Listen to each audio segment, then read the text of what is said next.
For more reaction on the continued Palestinian push for statehood, I'm joined by Steve McDonald of the Center for Israel and Jewish Affairs. Thank you so much for joining us on Daily Brief. Thanks for having me. It's down to the wire now on the bid for Palestinian statehood.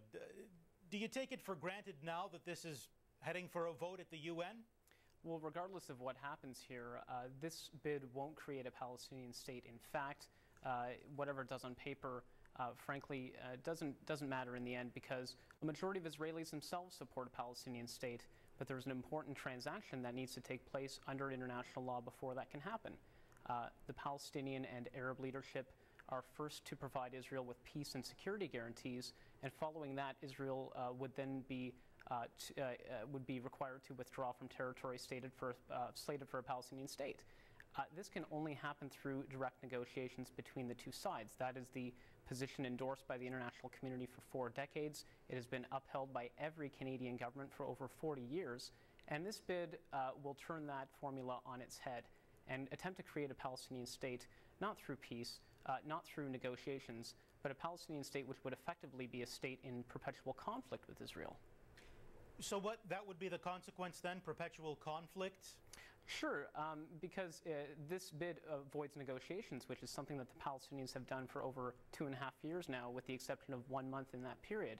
And until we have both sides coming to the table, this bid will do nothing to actually advance Palestinian statehood, something that Barack Obama himself pointed out when he said that symbolic gestures, such as this initiative, designed to isolate Israel, will simply not create peace or a Palestinian state.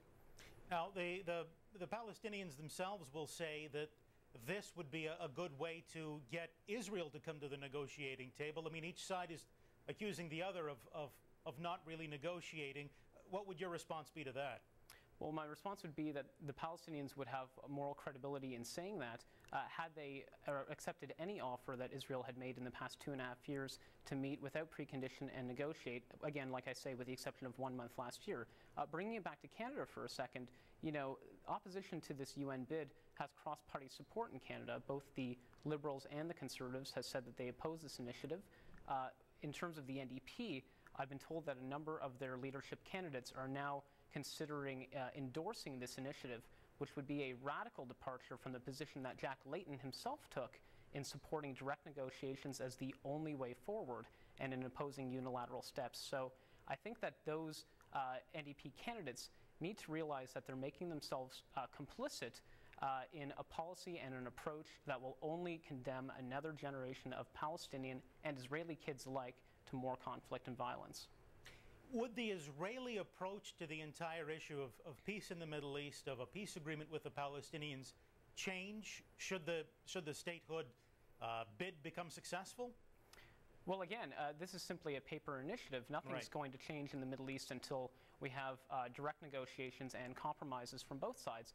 And in fact, in the past, when Israel has been met with a genuine partner for peace, Israel has always made significant compromises and even traded land for peace. It did so in the case of Egypt. It did so in the case of Jordan. But the Israelis need a partner on the other side to make that happen. And the Palestinian leadership needs to conclude that the future of its own people, the Palestinian people, depends on peace agreement with Israel as its basis. Now, whether this would be a state on paper or really not that meaningful in reality, there must also be efforts, and I've heard that there are efforts by Israel to prevent this from coming to a vote. I mean, from Israel's perspective, it would still be preferable if this bid stopped now. Well, I mean, you talk about realities. One of the most unfortunate realities is that there are 2 parties in the Palestinian Authority today. We have Fatah, which rules the West Bank and is leading the UN bid this week, and we have Hamas, which rules Gaza. These 2 parties have entered into a unity agreement. As you know, Hamas is a terror group banned under Canadian law.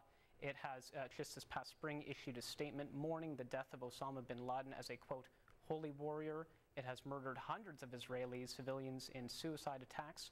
And its charter alleges that, or I should say, avows that it will never make peace with Israel, and it glorifies the murder of Jews. So the fact is that the Canadians need look no further than Hamas's presence in the current Palestinian Authority to understand the sort of Palestinian state that the Palestinian leadership is looking to create. All right. Steve, thank you very much for this. Thanks, Daniel.